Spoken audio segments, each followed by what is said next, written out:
You've probably heard the word asbestos.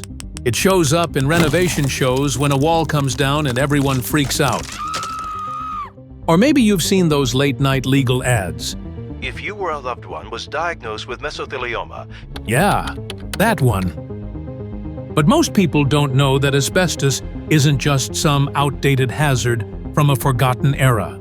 It's a thread that runs through the very fabric of modern America, from shipyards and steel mills to schools and homes.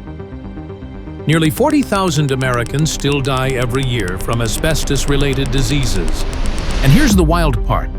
It's still not banned in the US. So let's rewind back to the late 1800s. As the Industrial Revolution kicked into high gear, America needed a miracle material, something cheap, fireproof, and durable.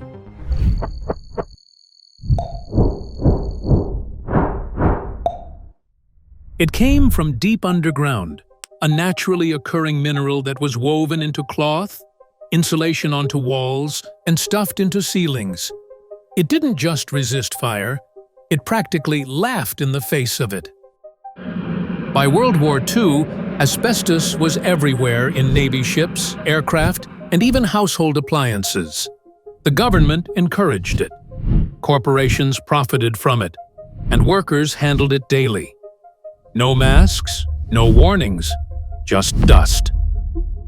It wasn't just factory floors or shipyards anymore. By the mid-20th century, asbestos was everywhere, and I mean everywhere.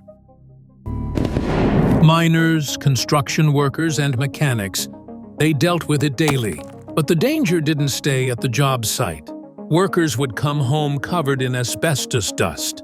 It settled into their cars, their couches, even their kids' hair.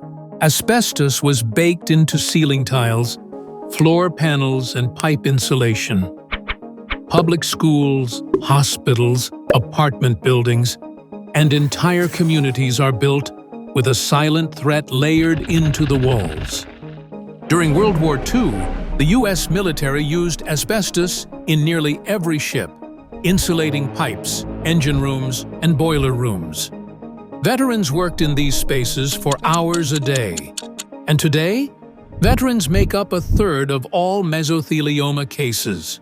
This wasn't just exposure, it was a nationwide contamination. The result?